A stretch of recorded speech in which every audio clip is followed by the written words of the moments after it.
Good morning student. तो कल अपन सीख रहे थे कुछ सर्व समीकरणों के बारे में। आज उन्हीं चीजों को अपन और आगे बढ़ाते हैं। आज अपने पास सर्व समीकरण अपनी अगली है। ये हमारे पास यदि sine C plus sine D आ जाए लिखा हुआ, तो हम इसे बना सकते हैं 2 sine C plus D upon 2 cos C minus D upon 2 में बदल सकते हैं। ऐसे ही हमारे पास यदि बीच में माइनस का साइन आ जाए तो हमें सर्व समीकरण में ये साइन और कॉस आपस में इंटरचेंज हो जाते हैं, इनकी पोजीशन बदल जाती है। तो cos C plus D by 2 sine C minus D by 2, ये इसका तरीका बन जाता है। ऐसे ही फिर अपन लें cos c plus cos d का, तो हमारे पास सर्व समीकरण बनती है, आइडेंटिटी है 2 cos c plus D upon 2 cos c minus D upon 2। और यदि हमारे पास बीच में माइनस आ जाए तो उसके लिए हम इस्तेमाल करते हैं -2 sine c plus D upon 2 sine D c minus D upon 2। लेकिन आप चाहते हैं कि ये माइनस आगे नहीं दिखे, इनकी तरह ही दिखे, तो इसको d माइनस सी कर दीजिए, यानी 2 sine c plus D upon 2 sine d minus C upon 2। तो ये 4 सर्व समीकरणें हमारे पास और आ गई। अब इधर वाली चीज में यदि अपन इसको जैसे a ले लें और इसको ले लें b, तो इससे भी नई सर्व समीकरणें बनाई जा सकती हैं। कैसे, आइए देखते हैं।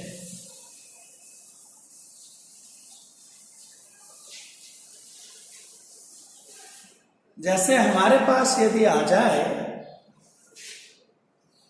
2 साइन ए कॉस बी, ऐसा आ जाए, तो अभी आपने पिछली में देखा था sine C plus sine D वाली जो स्ट्रक्चर चल रही थी वही यहां लगानी है। तो अपन यहां लिखेंगे साइन ए प्लस बी प्लस साइन ए माइनस बी।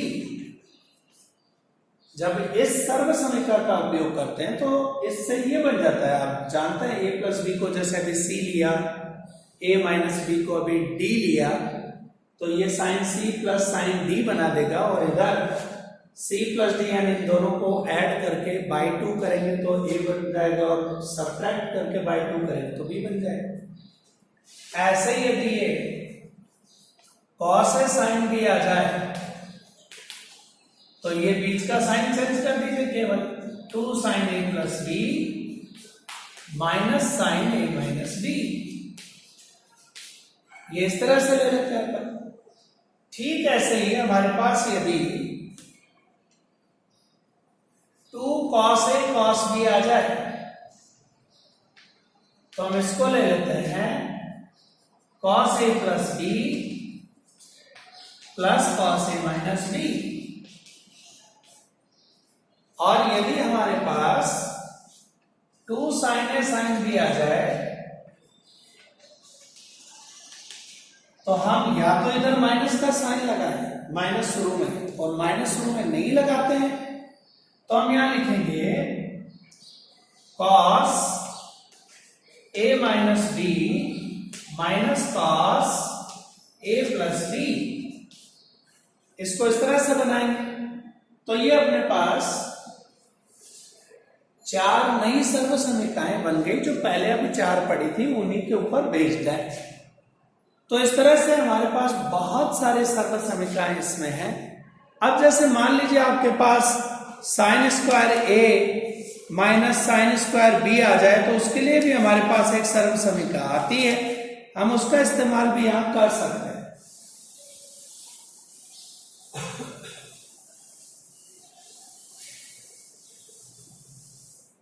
जैसे हमारे पास मान लीजिए आ गया साइन स्क्वायर ए माइनस साइन स्क्वायर बी। तो इसके लिए सीधा सा एक फॉर्मूला बनता है साइन ए प्लस बी और साइन ए माइनस बी। आप इसको इस तरह से तोड़ दें तो इस तरह से अपन इस चीज के गुणनखंड वाला जो फॉर्मूला है उसी पैटर्न से इसके सर्वसमीका बना सकते हैं अपन। अब इसके बाद हमारे पास साइन, कॉस और टैन के लिए 3a वाले फॉर्मूले भी। जैसे आपके पास साइन 3a आ जाए तो आप इसे लिख सकते हैं 3 साइन ए माइनस 4 साइन क्यूब ए। यदि cos 3a आ जाए तो आप इसे लिख सकते हैं 4 cos क्यूब ए माइनस 3 cos ए। ऐसे ही tan 3a आ जाए तो हम इसे लिख सकते हैं 3 tan a minus tan square A upon 1 minus 3 tan square A. यानी हमारे पास जो ये तरीके आते हैं, फॉर्मूले आते हैं, जिन्हें हम इस्तेमाल करके इनके मान ज्ञात कर सकते हैं।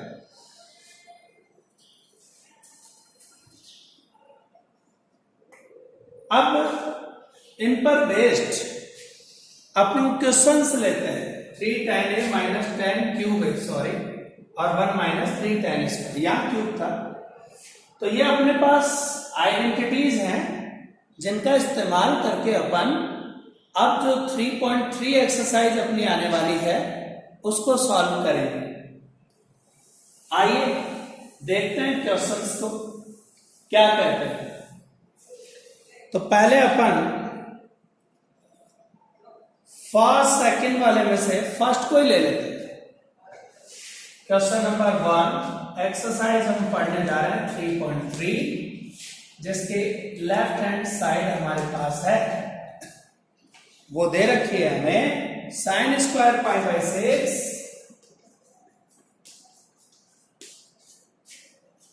Plus cos square pi by 3 minus tan square pi by 4। ये क्वेश्चन है अपना और प्रूव करना है कि ये चीज माइनस हाफ के इक्वल है। हम जानते हैं कि पाई की वैल्यू ट्रिग्नोमेट्री में 180 डिग्री होती है, तो पुट कर दीजिएगा 180 बाई 6, 180 बाई 3,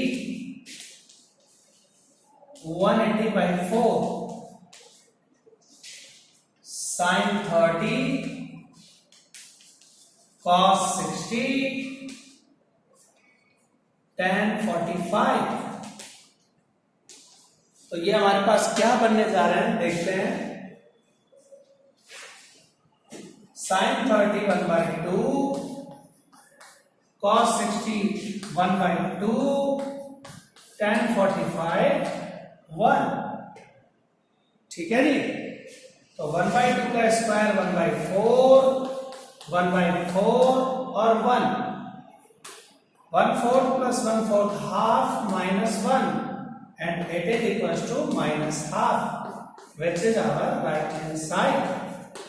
तो इस तरह से ये क्वेश्चन सॉल्व होता है, जिसमें अपन पाई की जगह क्या रख देते हैं 180। तो अपने को ये एंगल्स मालूम चल जाते हैं और by the help of the table अपन ये वैल्यूज पुट करते चले जाएं तो हमारे पास ये मान आ जाएगा। तो ये तो हुआ पहला। अब जो इसका दूसरा है वो भी ऐसा ही है, तीसरा भी ऐसा ही है और चौथा भी। ये सब एक जैसे ही है। तो मैं इनमें से एक थर्ड और ले लेता हूं जिससे आपको कन्वर्जन और समझ में आ जाए थोड़ा सा।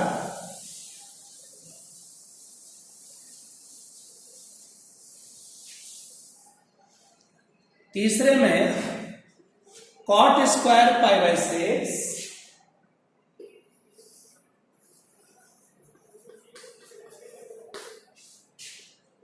Plus cosec pi by 5 pi by 6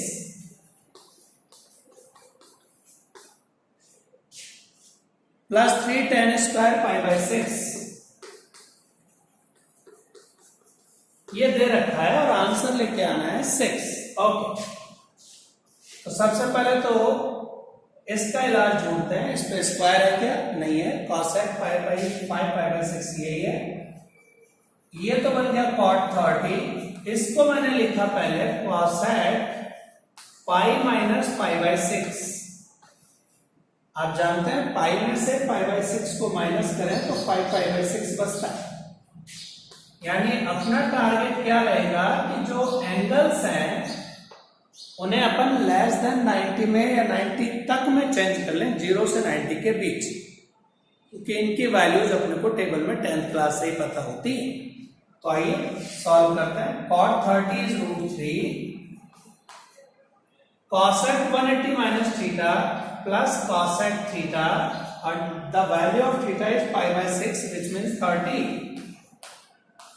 plus 3 into tan square 30 यानी 1 by √3 जिसके पावर है 2। ये 3 बन गया, cosec 30 की वैल्यू 2 बन गई और वो 1, क्योंकि 1 by 3 का 3 से इंटू करोगे तो 1 बचेगा। और ये ओवरऑल टोटल हो गया 6, जो अपनी RHS है। तो इस तरह से ये अपना थर्ड क्वेश्चन। तो 1 से 4 तक एक ही तरीके के हैं, जिनमें मैंने 2 बताए आपको, पहला और तीसरा, कि किस तरह से हल करते हैं। यदि यहाँ 90 से बड़ा एंगल दे रखा है तो उसको 180 प्लस थीटा या 180 माइनस थीटा में बदलकर चेंज करें, जिससे आपके लिए वो आसान हो जाए।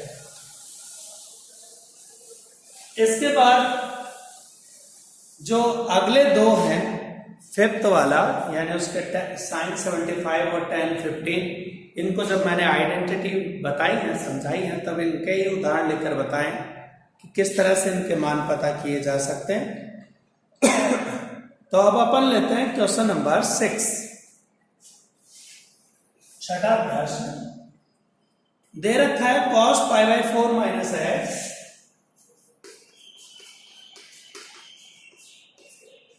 into cos pi by 4 minus y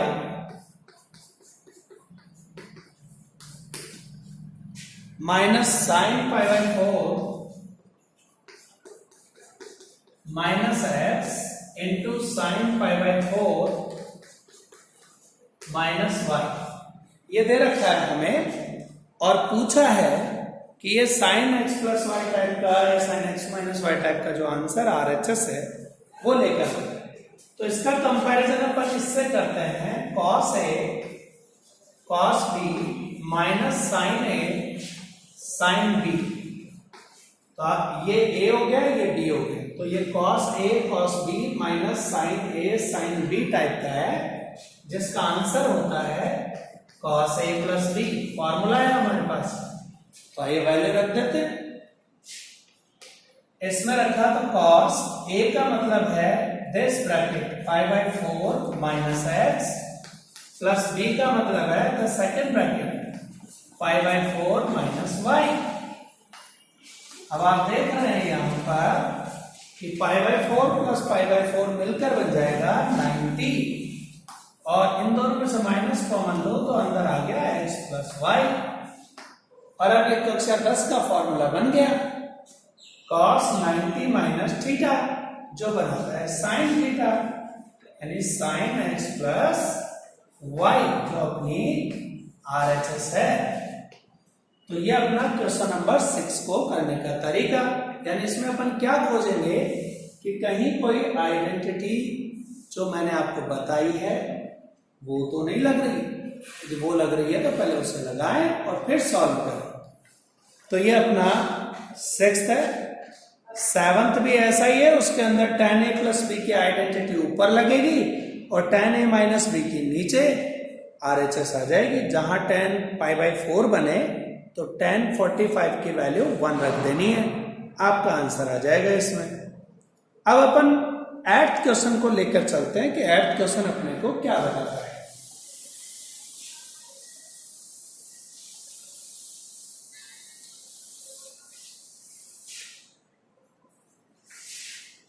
question number 8 जो हमें कह रहा है, लेफ्ट हैंड साइड है इसकी LHS cos pi plus X into cos minus x upon sine pi minus x into cos pi by 2 plus x.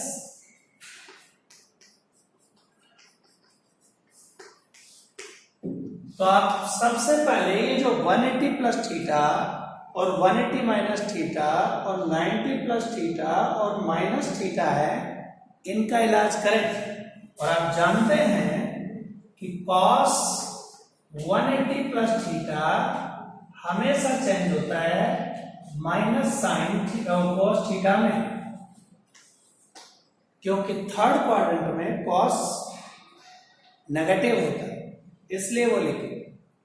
नीचे sign 180 plus और minus, तो यहाँ माइनस है तो इसके ऊपर फोकस करें। सेकंड क्वाड्रेंट है, साइन पॉजिटिव होता है, तो ये साइन थीटा में चेंज होगा।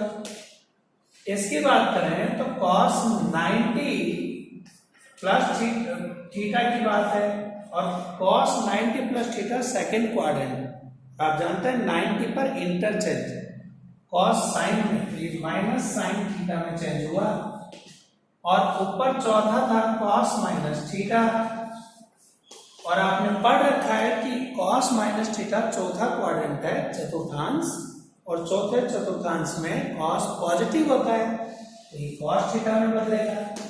तो अब ये चारों के चारों फार्मूले यहां लगा दीजिए, तो अपने पास क्या बनेगा, minus cos x into cos x upon sine x into minus sine x.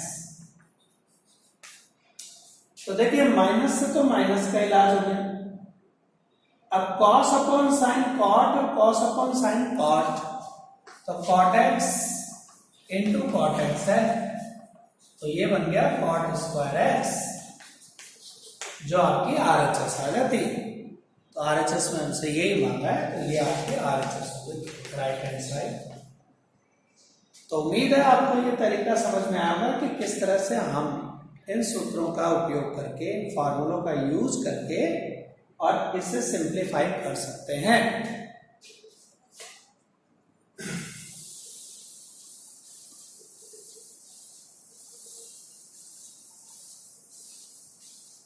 अब अगला क्वेश्चन लेते हैं, और वो अपन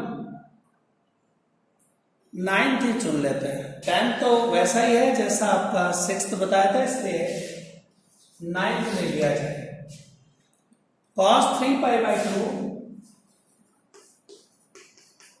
plus X into cos 2 pi plus x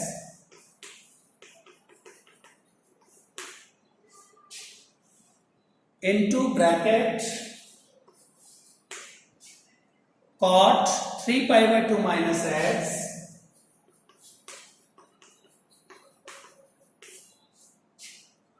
plus cot 2 pi by x.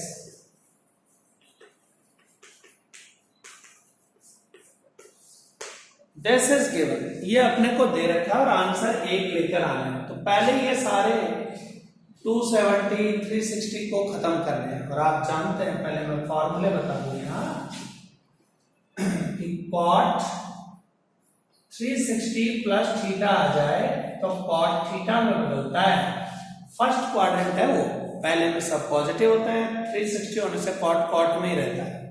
अब जरा इस पे आ जाए, ये है कॉट 270 माइनस थीटा, और आपको बताया था 270 माइनस थीटा थर्ड क्वाड्रेंट, और थर्ड में भी कॉट प्लस का ही रहता है, लेकिन tan में बदल जाता है, क्योंकि 90 और 270 पर इंटरचेंज होते हैं, tan कॉट में तो कॉट tan में। बाहर आ जाए cos 360 प्लस थीटा, तो इसको अपन cos थीटा ही लिखेंगे, क्योंकि ये फर्स्ट क्वाड्रेंट है और 360 में ये इंटरचेंज नहीं होते। और यहां चले cos 270 plus theta sine theta में बदलेगा, क्योंकि अपन जानते हैं कि ये चौथा चतुर्थांश है, फोर्थ क्वाड्रेंट, और उसमें cos पॉजिटिव होता है, लेकिन 270 होने से कॉस किस में बदल जाएगा, साइन। तो ये चारों चेंजेस जब मैं यहां बनाने जा रहा हूं, इसको तो लिखा साइन एक्स, इसको लिखा कॉस एक्स, इसको लिखा टेन एक्स और उसको लिखा कॉट एक्स। और अब इन टेन और कॉट को साइन कॉस में बदल दीजिए। तो sine X cos X as it is, इधर sine upon cos plus cos upon sine किया। लघुत्तम लेना आपको आता ही होगा, एलसीएम ले लेते हैं। एलसीएम अपना cos x sin x है इन दोनों का, ये sin x से इंटू होगा साइन स्क्वायर, cos से इंटू होगा cos स्क्वायर। तो sine square plus cos square का मान 1 और लघुत्तम से 1 कट गया, साइन से साइन, cos से cos, तो बच गया सिर्फ 1 जो अपनी RHS है। तो इस तरह से अपन इस क्वेश्चन को सॉल्व करते हैं। उम्मीद है समझ में आ गया होगा। आज के लिए इतना ही काफी है।